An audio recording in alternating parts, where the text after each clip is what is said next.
ഞാനിരിക്കുന്നത് തൊമ്മൻകുത്ത് വെള്ളച്ചാട്ടത്തിന് അടുത്തുള്ള എൻട്രൻസിലാണ്. വളരെ മനോഹരമായൊരു വെള്ളച്ചാട്ടമാണ്.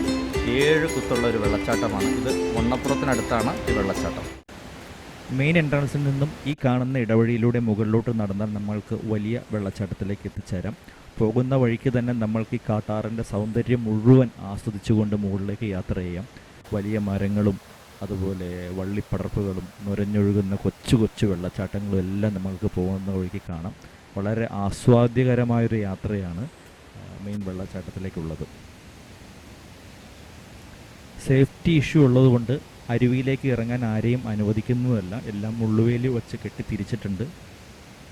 ഇത് തികച്ചും പ്ലാസ്റ്റിക് നിരോധിത മേഖലയാണ്. അതുകൊണ്ട് തന്നെ നമ്മൾ മുകളിലേക്ക് കയറി പോകുമ്പോൾ പ്ലാസ്റ്റിക് കുപ്പി കവറുകളൊന്നും കൊണ്ടുപോകാതിരിക്കുക. നമ്മുടെ പ്രകൃതിയെ സംരക്ഷിക്കേണ്ടത് നമ്മുടെ കൂടെ ബാധ്യതയായിട്ട് നമ്മൾ കരുതേണ്ടത് അത്യന്താപേക്ഷിതമാണ്.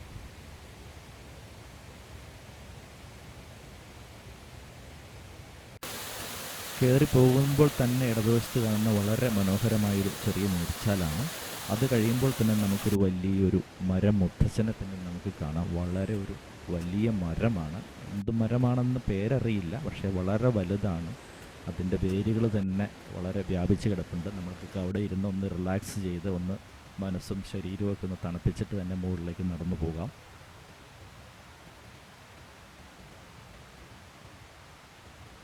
നമ്മൾക്കിപ്പോൾ ഏറുമാടം കാണാം. വളരെ പഴയ ഏറുമാടമാണ്. അതിലേക്ക് കയറാനൊന്നും സമ്മതിക്കില്ല, പക്ഷേ വളരെ മനോഹരമായിട്ട് തന്നെ അത് മെയിൻറ്റെയിൻ ചെയ്തിട്ടുണ്ട്.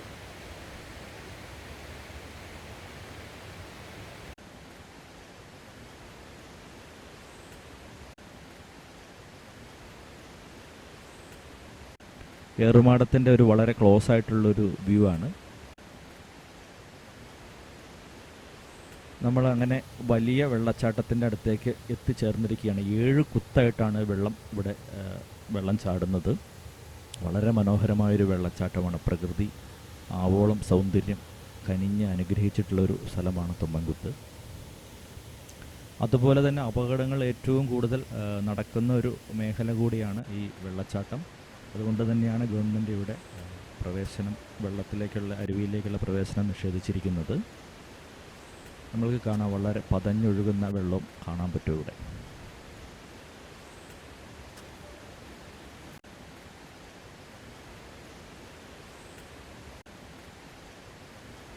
നമ്മളോടൊപ്പം തന്നെ വെള്ളച്ചാട്ടത്തിൻ്റെ ഭംഗി നിവരാനായിട്ട് ഒരു അതിഥി കൂടി എത്തിയിട്ടുണ്ട്. ഒരു മനോഹരമായ ഒരു ചിത്രശലഭമാണ്. വളരെ ആഹ്ലാദത്തോടെയാണ് പുള്ളി ആ പാറക്കെട്ടിൽ വന്നിരുന്ന് ചിറകെട്ടടിച്ചിരുന്ന് വെള്ളച്ചാട്ടത്തിൻ്റെ ഭംഗി ആസ്വദിച്ചുകൊണ്ടിരിക്കുന്നത്. ഉണ്ടല്ലേ, മനോഹരമായൊരു ചിത്രശലഭമാണ്.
ഈ വെള്ളച്ചാട്ടത്തിൻ്റെ മുകളിലായിട്ട് വീണ്ടും ഏറുമാടം പോലുള്ളൊരു സ്ഥലമുണ്ട്. അപ്പോൾ ഞങ്ങൾ അവിടെയാണ്. അവിടെ നിന്നുകൊണ്ടാണ് ഈ വെള്ളച്ചാട്ടത്തിൻ്റെ മുകളിൽ നിന്നുള്ള വ്യൂ ആണ് കാണുന്നത്.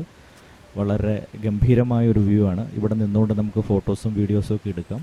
പക്ഷേ വളരെ സൂക്ഷിക്കുക കൂടി ചെയ്യണം. ഒരു പഴയ തടികൾ കൊണ്ട് കെട്ടിയുണ്ടാക്കിയ ഏറുമാടമാണത്.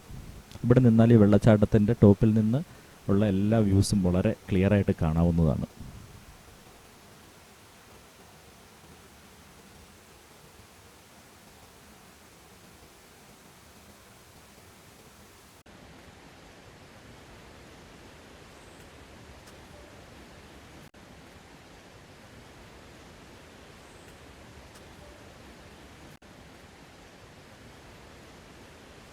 ഇവിടെ നിന്ന് നമ്മൾക്ക് വീണ്ടും മുകളിലേക്ക് പോകാവുന്നതാണ്. വീണ്ടും ധാരാളം വെള്ളക്കുത്തുകൾ നമ്മൾക്ക് കാണാൻ മുകളിലേക്ക് പോയിട്ടുണ്ടെങ്കിൽ.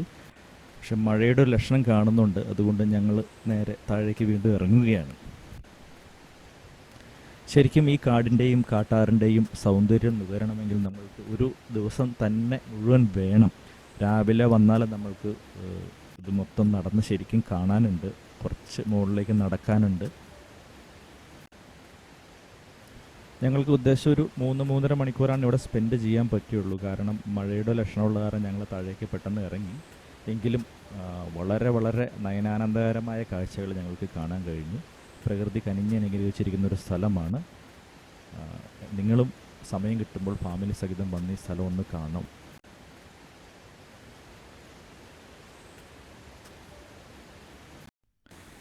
ഞങ്ങൾ നടന്ന് വീണ്ടും എൻട്രൻസിൽ എത്തിച്ചേർന്നിരിക്കുകയാണ്. വെള്ളം എല്ലാം കുറച്ചുകൂടി ശാന്തമായിട്ട് ഒഴുകുന്ന ഒരു ഏരിയയാണ് ഇവിടെ കാണാൻ പറ്റുന്നതാണ്. ഇവിടെ നമുക്ക് സൈഡിലേക്ക് ഇറങ്ങാൻ പറ്റില്ല. ബാരിക്കേഡ് വെച്ച് ക്ലോസ് ചെയ്തിട്ടുണ്ട്. പാറക്കെട്ടുണ്ട്. പിന്നെ കുറച്ചുകൂടെ താഴേക്ക് പോയിട്ടുണ്ടെങ്കിൽ നമുക്ക് മണൽപ്പരപ്പുകളൊക്കെ കാണാൻ പറ്റും. ഇവിടെ കാര്യമായൊരു ഒഴുക്ക് കുറച്ച് കുറവുണ്ട്.